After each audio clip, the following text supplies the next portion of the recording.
Imagine sharing a toilet seat with a stranger, using a communal sponge on a stick to clean yourself, and chatting casually like you were at a dinner party. This was not a nightmare. This was just another Tuesday in ancient Rome. And the Romans? They absolutely loved it. Most people think of Rome and picture gladiators, emperors, and grand temples. But the real story of Roman civilization is written in its sewers, its public latrines, and its bizarre bathroom rituals that would make a modern person run screaming in the other direction. So let us go back in time and explore one of the most fascinating, disgusting, and surprisingly advanced aspects of the ancient world. Rome did not appear overnight. It grew slowly from a collection of small villages perched on 7 hills along the Tiber River in central Italy, somewhere around the 8th century BC. According to legend, the city was founded by twin brothers Romulus and Remus, raised by a she-wolf, and destined for greatness. The geography was no accident. The Tiber provided fresh water, the hills offered natural defense, and the surrounding land was rich for farming.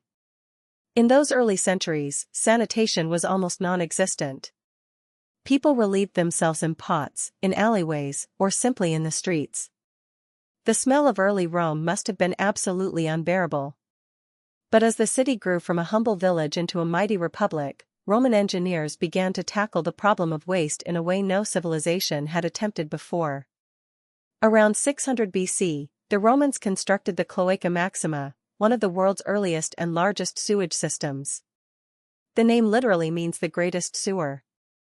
Originally an open canal, it was eventually covered and expanded into a massive underground network that drained waste directly into the Tiber River. This was an engineering marvel that even modern engineers study with respect. The Romans had figured out something that many great civilizations around them had not. You cannot build a great empire if your people are dying from disease caused by their own filth. By the height of the Roman Empire, around the 1st and 2nd centuries AD, Rome had become the largest city in the Western world with over 1 million inhabitants. This was the Golden Age. And it was in this era that Roman public toilets, known as feria, became a genuine social institution. Public latrines were built everywhere. In Rome alone, there were reportedly over 140 public toilet facilities. They were made of stone or marble, sometimes beautifully decorated, and they were free or cost only a small fee to enter. Men and women sat side by side on rows of stone seats with holes cut out, separated by nothing but a small decorative armrest. There were no walls between seats, no privacy of any kind.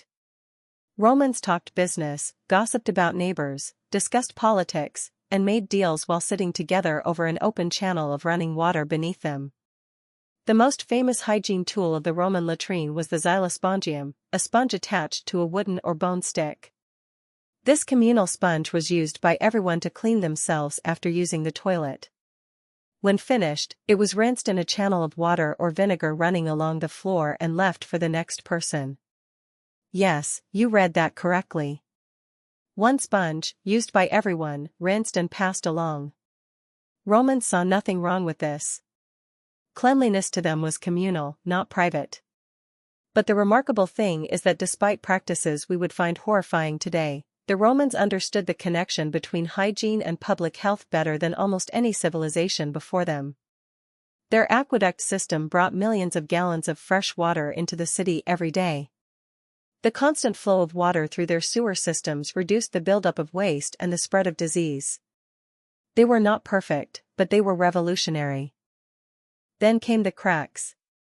By the 3rd and 4th centuries AD, the Roman Empire began to fracture under the weight of military pressure from Germanic tribes, economic collapse, political corruption, and a series of devastating plagues.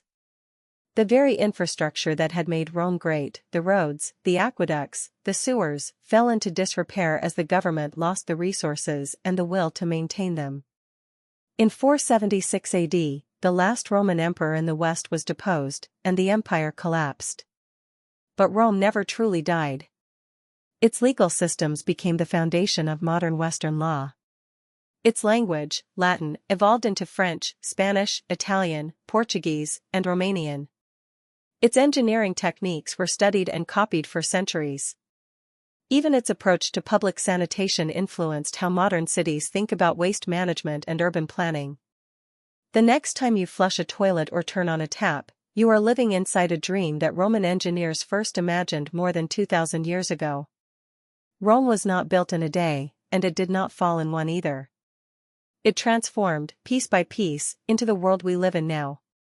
And even in its most unexpected corners, like a communal stone toilet with a shared sponge, you can find the fingerprints of one of the greatest civilizations in human history.